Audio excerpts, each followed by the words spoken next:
नमस्कार। कक्षा 9वीं वाले चार्ट जल्दी से आप देख लीजिएगा। आपके सामाजिक विज्ञान के पेपर में कैसे प्रश्न आने वाला है। सभी प्रश्नों के उत्तर को आपको अच्छे से समझकर याद कर लेना है। तो आपका पहला क्वेश्चन दिया, सही विकल्प चुनकर लिखिए। ये आपकी परीक्षा में 6 नंबर के सही विकल्प पूछे जाने वाला है। तो आपका पहला दिया है, कर्क रेखा किस राज्य से नहीं गुजरती है। इसमें आपको लिखना होगा बी वाला ओडिशा। ओडिशा राज्य से कर्क रेखा नहीं गुजरती है।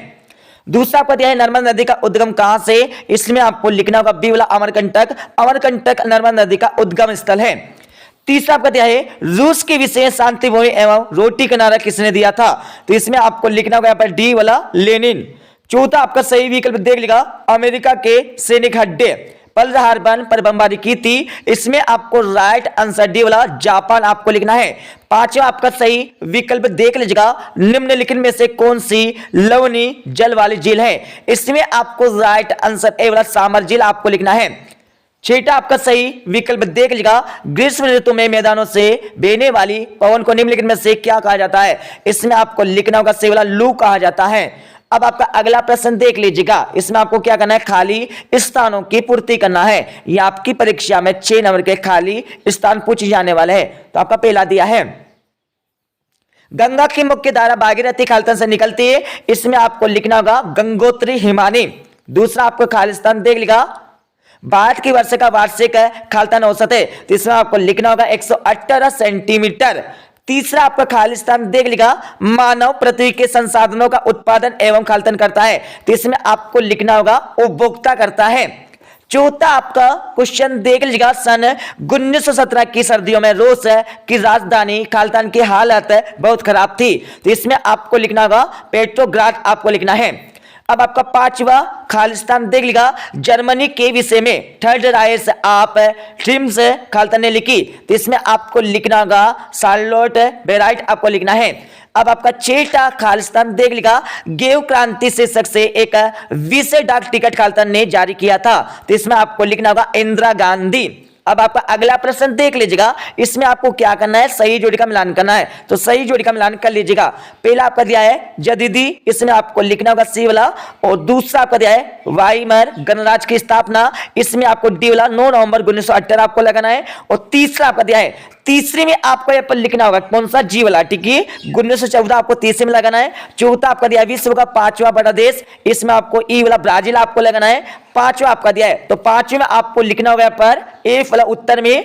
और छठा आपका दिया राष्ट्रीय खाद्य सुरक्षा अधिनियम। इसमें आपको लिखना होगा यहाँ पर 13 आपको लिखना है। ठीक है, तो यहाँ पर सही जोड़ी का मिलान अच्छे से कर लीजिएगा। इसको करने के बाद अब आपका अगला प्रश्न दिया है। इसमें आपको क्या करना है, एक शब्द अथवा एक वाक्य में उत्तर देना है। ये आपकी परीक्षा में 6 नंबर के क्वेश्चन पूछे जाने वाले हैं। तो आपका पहला दिया है, भारत की सबसे लंबी नदी। इसमें आपको लिखना होगा गंगा नदी। और दूसरा आपका दिया है दक्षिण डोलन से जुड़ा हुआ एक क्या है। तो इसमें आपको लिखना होगा एल नीनो। तीसरा आपका दिया है, यूनानी में क्रोशिया का अर्थ होता है। इसमें आपको लिखना होगा ग्रीक आपको लिखना है।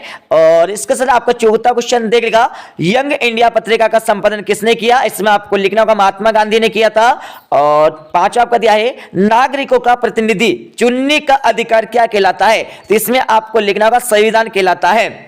अब आपका छठा क्वेश्चन देख लीजिएगा, पाकिस्तान में चेनाब से मिलने वाली नदी है। तो नदी का आपको नाम लिखना होगा। इसमें आपको झेलम नदी लिखना है। अब आपका अगला प्रश्न देख लीजिएगा। इसमें आपको क्या करना है, सत्य एवं असत्य लिखना है। ये आपकी परीक्षा में 6 नंबर के सत्य एवं असत्य पूछे जाने वाले हैं। तो आपका पहला क्वेश्चन दिया है, केरल में प्रति 1000 पुरुषों पर महिलाओं की संख्या 995। तो बिल्कुल नहीं, असत्य हो जाएगा। दूसरा आपका दिया है, पालमपुर में ज्यादा लोग व्यापार नहीं करते। तो असत्य हो जाएगा। तीसरा आपका दिया है, एकीकृत बाल विकास सेवाएं 1975 से शुरू की गई। सत्य हो जाएगा। चौथा आपका दिया है, 1929 में आर्थिक महामंदी का दौर शुरू हुआ था। बिल्कुल हुआ था, सत्य हो जाएगा। और पांचवा आपका दिया है, शोषण की अवधारणा लोकतंत्र की है। तो बिल्कुल नहीं, असत्य हो जाएगा। छठा आपका दिया है, गिर राष्ट्रीय उद्यान गुजरात में है। तो बिल्कुल हमारा सत्य हो जाएगा। अब यहाँ पर 2-2 नंबर के क्वेश्चन देख लीजिएगा। तो यहाँ पर छठा क्वेश्चन आपका दिया है, कब और किस नहर के खुलने से भारत और यूरोप के बीच की दूरी कम हो गई है। इसके बारे में आपको लिखना होगा। अथवा क्वेश्चन देख लीजिएगा, भारत में किन किन राज्यों से कर्क रेखा गुजरती है, उनके नाम आपको बताना होगा परीक्षा में। तो अच्छे से याद कर लीजिएगा। सातवां क्वेश्चन आपका दिया है, मौसम से क्या आशय, इसकी परिभाषा आपको लिखना होगा।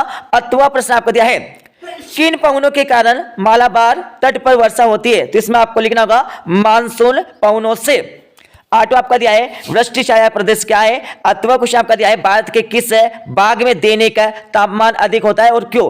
इसके बारे में आपको लिखना होगा परीक्षा में, तो अच्छे से पढ़ लीजिएगा। उसके बाद आपका 8 के बाद यहाँ पर 9वां क्वेश्चन दिया हमारा व्यापारिक पवने किने के थे? अथवा क्वेश्चन आपका दिया है भारत में अधिकतर वर्षा कुछ ही महीनों में होती है, इसके बारे में आपको लिखना होगा। और 10वां प्रश्न देख लिया, 10वीं के बाद आपका यहाँ पर 11वां प्रश्न दिया है ड्यूमा पर आपको टिप्पणी लिखना होगा। अथवा क्वेश्चन आपका दिया है, उसके बाद आपका यहाँ पर 12वां क्वेश्चन देख लेगा लेटेक्स क्या है इसका प्रयोग बताइए।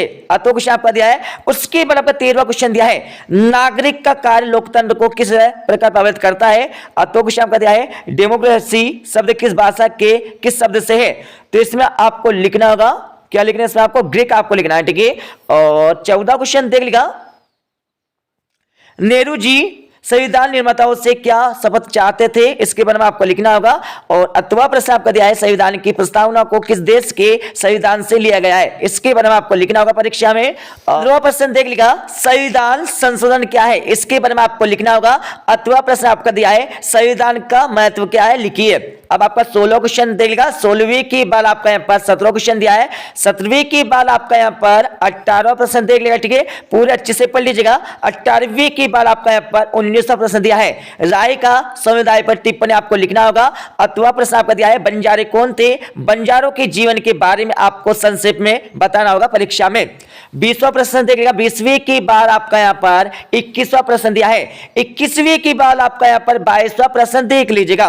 22वीं के बाद यहाँ पर हमारा 23वां प्रश्न दिया है भारत के मानचित्र में निम्न को दर्शाइए, तो इसका आंसर आपको बता देंगे।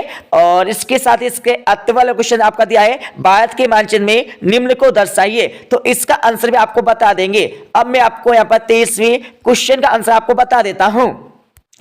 तो यहाँ पर 23वें क्वेश्चन का आंसर आप देख लीजिएगा। इस प्रकार से आपको परीक्षा में एक भारत का मानचित्र मिलने वाला है, जिसमें आपको क्या करना है ब्रह्मपुत्र, गंगा नदी और चिल्का झील, बंगाल की खाड़ी, नर्मदा नदी, अरावली पर्वत, थार मरुस्थल और इन सभी का आपको इस प्रकार से दर्शा के लिखना होगा परीक्षा में, ठीक है। जैसे कि यहाँ पर आपको दिखाई दे रहा होगा, इसी प्रकार से आपको परीक्षा में मानचित्र में दर्शा के लिखना है, ठीक है, जिससे आपके 4 नंबर यहाँ से कंप्लीट हो जाएंगे।